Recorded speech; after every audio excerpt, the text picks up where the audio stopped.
people here I will introduce. So, kia ora koutou. I think most people know I'm Stephanie, Stephanie Arnich, the principal, and I'll just let the staff introduce themselves. So we'll start with Melissa, and then anybody else just jump in. Kia ora koutou, my name is Melissa Epsilon, I'm the Deputy Principal. Kia ora, I'm Nithya Govan, the teacher in room 16, here 4-5. Hi, I'm Yvonne Wells. I teach in room 24. I'm Christian and I'm the Learning Support Coordinator here. Ruta. Hi everyone, I'm Ruta and I teach in room 25. Kia ora, I'm Sharon and I'm a teacher in room 18. Kia ora, I'm Lua. I'm the teacher in room 3, year 5 and 6. So I'm not sure, do we have Kathy? Kathy Phillips is the room 1 teacher. Miss Ma Lynn White, the room 2 teacher. So they were at the face-to-face hui earlier on today. Whaia Tarohi, the room 8 teacher in Te Poho o Rawhiti. She also was at the face-to-face meeting. And via Romana, Miss Jalabdeen in room 20. She was also at the face-to-face. So all the teachers that teach year 5 and 6, and then we've got Christian, as he said, Learning Support Coordinator. He's been to Merck before, so he's really enthusiastic to come. And Melissa, as our DP, has also had experience there and will be supporting this trip. So thank you guys. Okay, so we just start here then. For those who missed, the range of activities that the kids are going to experience, and similar to the year 7 and 8 camp, except for they're only going for the 1 night, the 2 days, 1 night, and they get to do things like sailing and snorkeling that they wouldn't, or we haven't been able to offer on our year 7 and 8 camps. Located over the bridge at Long Bay Regional Park. So far enough away, but not too far. And why we believe it's really important for your child to attend, one of our philosophies is to provide a broad, rich curriculum. So where we can provide things a bit different to the normal everyday curriculum, we do try to do that. That they will experience life-changing information, marine environmental education and outdoor experiences. Yeah, I think everybody who goes on a camp or a trip like this comes back and it is a lifelong memory that they have, that they will learn and or have life skills reinforced, including for those who haven't stayed away from home. It might be their first time. So getting used to that idea and experiencing that before year 7 and 8 camp. And we notice that these camps do help them build stronger relationships with their friends in their class. The year 5 and 6 is not in their class, and their teachers. The cost, it is approximately about $122 per student just for the camp, and then there's the bus cost on top of that, plus the food. But we thought $50, if we could have a contribution of $50 per child, for this camp, along with the Lion Foundation grant we're hoping to secure, and some board or school money, we should be able to make the camp financially viable. And we no longer accept cash at school, and we don't have FPOS anymore. So if you can do the online banking and put those details in, that it is for the year 5 and 6 camp, your child's room number and your child's name. If that isn't going to be easy for you, please ring Ange or Harriet or somebody at our school office, Rose, and they will see what arrangement we can come to.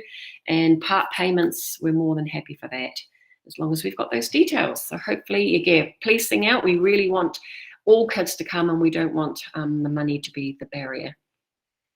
Next week, we will send out another set of documents. So we'll have a refresh of all the details about the camp. It will have a gear list, all the things that they need to bring.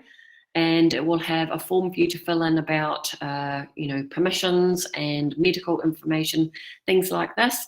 So again, we will send this out, but don't worry too much about the list here. It was really just get us started. But really, year 7 and 8 camps, sometimes people have come as if they were moving out of their home. They've brought so much stuff with them. So really, we just want this one case or the one bag, but they will have to kind of think about the hot weather, the cold weather, the wind and the wet.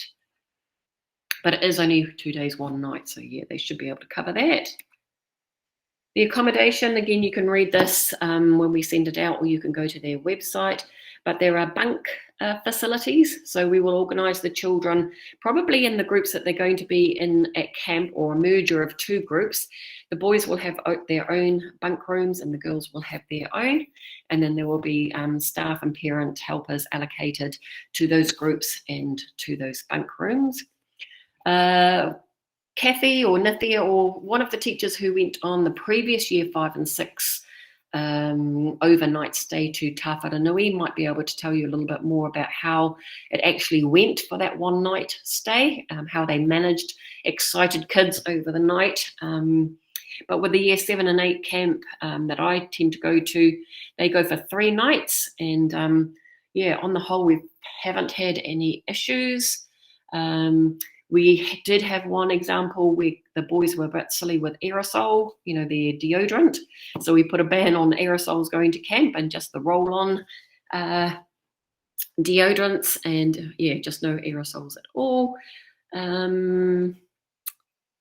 Yeah, but the teachers and the parents are rostered in terms of making sure the kids are settled in their bunk rooms, that they're calm, that they know to stay in there, well, unless they need to go to the toilet, of course, but they stay in there until somebody knocks on their door in the morning, because there's nothing worse than not getting a good night's sleep, if at all possible. So yeah, just, you know, reinforcing our school value of respect. Yes, they can have fun at camp, but when it comes to sleep time, they're going to have a much better day the next day if they have had a good night's sleep. What's this one? Yes, this is just, yeah, we will be asking for reminders or more, you know, repeats of the emergency information and the medical details that we already have in Hero, but we ask for it again in case anything has changed. And yeah, even though we do really know about their dietary needs and allergies, again, it's just making sure we've got it up to date and specifically for this camp. We ask that the kids, no phones come to camp. We ask really that the kids don't phone home. You know, they're away, they have their 2 days and 1 night. If there are any issues, if a child just needs to speak to a family member to help them settle for the night, then the teacher will work with them with that and make that decision. But yeah, no, if your child is not coping or just really needs that, we will let them ring home. But obviously, trying to let 70 children at once ring home is just not practical. So that will be an exception, not the rule. There will be a request for like a packet of biscuits per whānau, and they will need to bring their morning tea for the first morning tea. But please don't pack any lollies as part of that kai or as extras. So it will be a lolly-free camp.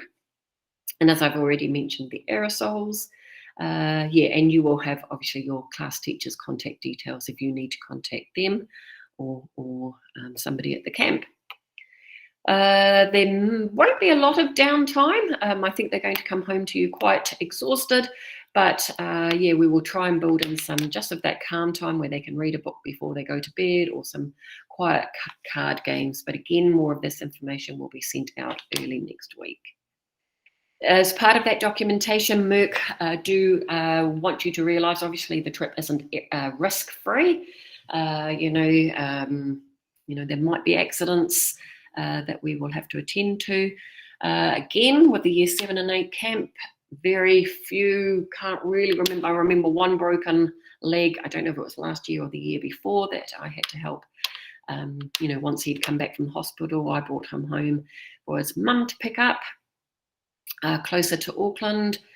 So there are those possibilities. So here it is that you're giving consent for you if you are a parent helper and your child to partake in adventurous activities, that you permit the MERC staff to have access to their medical or behavioural information if it's needed, that you permit the MERC staff, although all of our staff are first aid trained, that you also permit them to administer first aid, and that you believe that you've been given enough information to provide informed consent.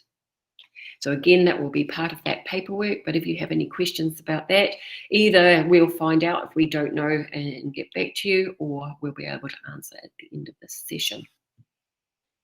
I actually can't see faces or anything. I'm only actually looking at the slideshow, so if there are any questions or anything I need to know or to slow down or speak louder, just somebody speak up. The next bit is just about the COVID, framework where we're at. Can't really read it too well on there, but we're in orange, and so pretty much there aren't many boundaries, but pretty much everything that we've got in place at school will be in place at Merck, at the camp. So masks will be required when they're indoors, and but not outdoors. The usual hand washing, where it's relevant or possible, the distancing. What else? We will take extra masks. So yeah, we would obviously like your child to take their own, but if they lose it or it breaks, we will have spares. We will have RAT tests at the camp. So if a child is sick, if they're sick, you'll get a call anyway for them to be picked up, but we might also do the RATs test if we want to know whether, what the chances are of it being COVID, and really just that extra monitoring before they go to camp, because I know it would be really disappointing for a child to miss out, but it'd be terrible if they were infectious and spread it. So yeah, I think that's just one that you will have to just talk to your child about now, building up to, hey, look, if you do get COVID beforehand, we're not going to kind of mask it. It just will be you cannot go to camp. Catering, to try and bring the costs of the camp down, that we will do our own catering. We have had some quotes and they are quite expensive, so we know we can do that. So we are asking that they bring a packed morning tea, so something quite substantial, or substantial enough, because they're going to exert quite a lot of energy. Eat My Lunch have kind of away from school packs that they will give us to take with them for lunch. We will provide the afternoon tea, which will probably be fruit from our Fruit in Schools program, and the packet of biscuits that we ask you to provide. For dinner, they've got barbecue machines, barbecues up there. So I know Melissa has had lots of experience on noho marae, quick but nutritious meals for our kids. So it'll be homemade burgers in a bun with some salad, and roast potatoes, I think, is the option at the moment. And then Milo and biscuits for supper, just to plug a gap so that they're not hungry when they go to sleep. And then in the morning, the option of a hot spaghetti on toast and or Weet-Bix and yogurt, maybe some fruit. And then morning tea will probably be the biscuits and the fruit again. For parent helpers, they're saying no more than 12 students in a group, but we're pretty much planning for 8 students in a group and the 6 on the water. So we've worked out so far, but we'll confirm again in our paperwork, that we'll probably only need 2 parent helpers for the first group, for each day. So that would be 2 people who would be with us, say the Tuesday, the Wednesday, and would stay overnight, and then a different 2 people for the Thursday, Friday. But again, we'll confirm that. At the moment, we've got about 9 parents who are interested in helping, or have offered to help. So what we're thinking is, in terms of prioritizing, that if they have first aid, a qualification, they might be a nurse, doctor, we would put them high up on the list. And if they are particularly skilled in the water, they've got any experience there, we would take them. And just because we're kind of low in numbers, we have Krishan, Mr. Govinda, and we might be able to draw on Mr. Maharaj or Mr. Kumar. We're short on males, so if there are any male parent helpers, we might prioritize there. But otherwise, we really appreciate all the help we can get. And we did talk at the face-to-face meeting about whether parents would be able to kind of just come for the day to parent help. And initially, we would like to be able to say yes, but with the COVID kind of restrictions, we just want to reduce the number of people going in and out of that venue. So yeah, everybody who is there, hopefully we can just stay there and keep the group intact. But again, we're going to go back to Merck tomorrow just to sound that out with them and see what we think or what they think, and we'll get back to you. So yeah, it would have been nice, but again, just to keep the camp as safe as possible, we're erring on that cautious side of caution. And yes, all parent helpers will need to be police vetted, so we'll get that underway early next week as well. These ratios are based on our staff and parent helpers, so even though they're saying there's a ratio of 1 to 8, their instructors will actually make those ratios even better. And again, when we look at the children who are going and have a look at the groupings, if we think we need to lower those ratios, we will.